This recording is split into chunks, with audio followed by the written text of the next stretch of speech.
Hi, and welcome to Old School Blues Guitar. It is time for our classic end tag, and these are the lessons for the months of July, August, and September 2017.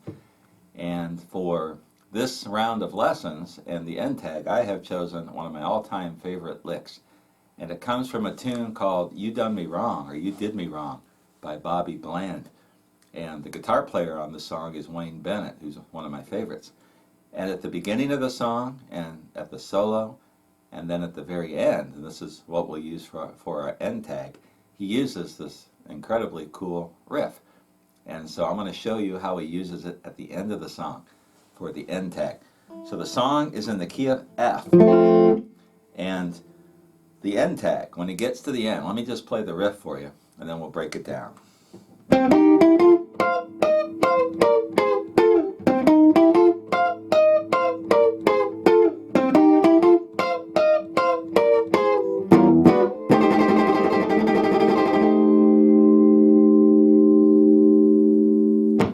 And that's how he ends the tune. And the song is in the key of F, and I have inserted one part that is not played on the guitar in that song. That is the horn part. And just to make it funner, more fun to play on guitar, I've improvised and kind of added that in. And it also makes this a little more fun to play. So the whole riff, the first part of it's in the key of F. And we're going to start out, here's our first position F blues box. We're not going to play in that.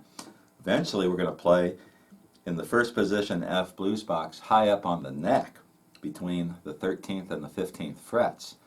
Now to start out for that horn lick, the best way I found to make the guitar sound like the horns is to play it over the second bar chord position. This is your F second position bar chord. So I'm starting out with the 10th fret of the 4th string. And then I'm doing these double stops. And I'm just going from the 2nd and 3rd strings at the 8th fret to the 9th fret to the 10th fret. So the whole thing. And for me, that sounds pretty close to what the horns are playing. I might be off a little bit. So that's the first part. And then he's going to go to a double stop at the 13th fret. I'm using my first finger, getting both the 1st and 2nd strings at the 13th fret. And it's a series of choppy double stops. So the first one is, and then he's going to take his pinky, I assume his pinky, and go to the 16th fret of the 2nd string. But he's going to keep his first finger at the 13th fret. So you hear this. And then he's going to go back. So that whole first riff, that's what he's playing. And when he gets the 16th fret of the 2nd string, he's also getting the 1st string. But since you have your finger still at the 13th fret, you don't have to do anything with that. And then he's going to do 2 double stops. On the 15th fret, 2nd and 3rd strings, to the 13th fret, 2nd and 3rd strings. So we're just within that blues box, the first position blues box in F, high up on the neck. So the whole thing so far. And then the last double stop, I hear this kind of abbreviated F chord on the 3rd and 4th strings. What I'm doing is using my 2nd and 3rd fingers. My 2nd finger is on the 14th fret of the 3rd string, and my ring finger is on the 15th fret of the 4th string. So I get this. So it's kind of like a F chord. There's my F chord. I'm just playing part of it. That's what I hear when I listen to the original recording. So the whole thing, let's walk through it real slow.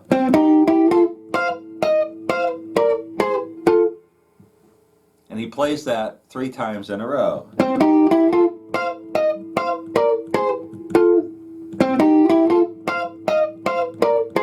And then the last time around, he's going to do this. And he's going to stop at the double stop on the 13th fret.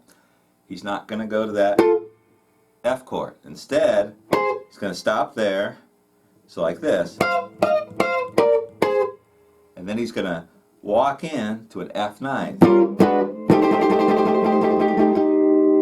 And what I'm doing is I have a first position F9th chord. So my first finger is on the 12th fret of the 5th string. My second finger is on the 12th fret of the 3rd string. My ring finger is on the 13th fret of the 4th string. And my pinky is on the 4th fret, I'm sorry, the 13th fret of the 2nd string. Maybe I don't even know if I did that right. So let's walk through that again. 5th string, 12th fret, first finger. My second finger, 12th fret, 3rd string. Third finger is on the 13th fret of the 4th string, and my pinky is on the 13th fret of the 2nd string. And what I'm doing is just taking this to an E flat ninth, and I'm going E flat ninth, E ninth, F. So like this. And then he does that strum kind of crescendo thing at the end, whatever that is in music terms. So let's walk back through that lick and the ending, the whole thing, one more time, real slow.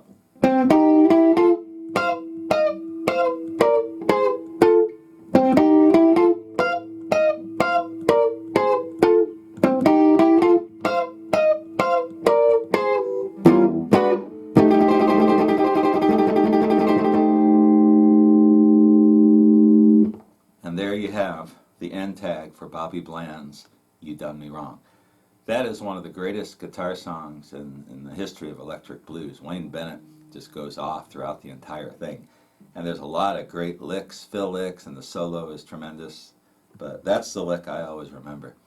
In fact, this is probably my favorite Bobby Bland song just because of that guitar lick. So there's an end tag that you could use for a song in F. You could use it in other keys too. It'd be a little tougher to play anywhere below G, but like in A, you could do this. I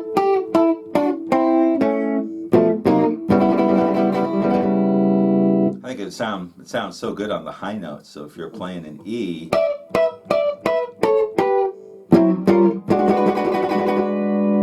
you could use that. As far as that little horn part, that's kind of cool too. So there's an idea. That's the whole purpose of these lessons, is to give you some ideas of how you can put together your own end tags and make your songs endings more interesting. Hope you enjoyed this lesson. If you have any questions, comments, let me know. If you have any requests for classic end tags, make sure you let me know.